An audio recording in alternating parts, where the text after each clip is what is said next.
And after months of escalating tensions, there's finally a breakthrough between the world's two biggest economies, US and China.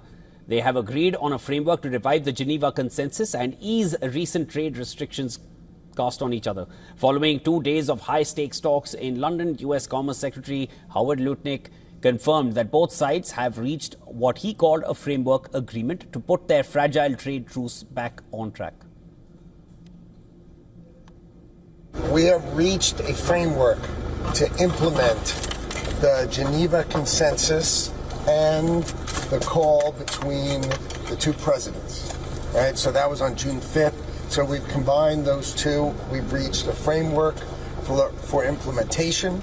Now the process will be, we're both going to go back. We, Ambassador Greer, myself, and Scott Bessent, who just left a little earlier, which you saw, because he's testifying tomorrow on the Hill. So the idea is we're going to go back and speak to President Trump and make sure he approves it.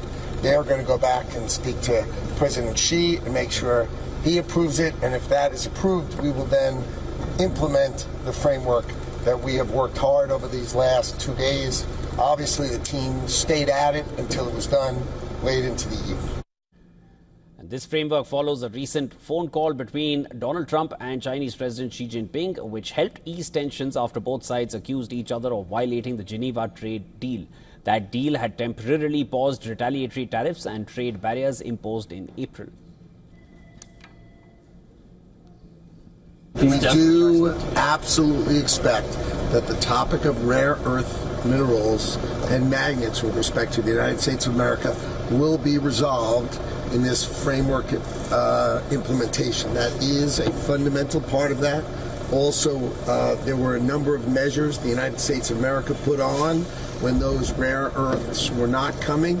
You should expect those to come off sort of, as President Trump said, in a balanced way. When they approve the licenses, then you should expect that our export implementation will come down as well.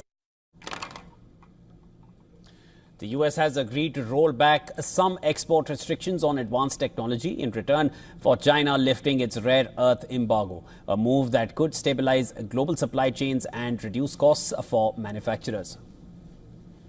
But despite the progress, the final word isn't in just yet. Both sides will now brief their respective presidents.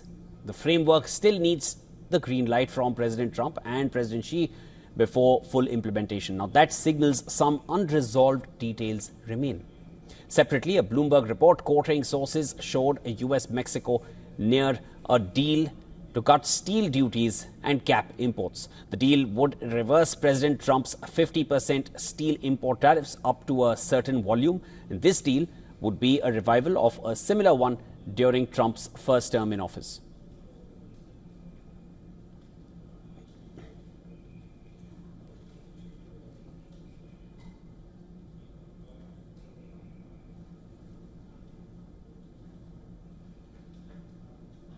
Making America rich again.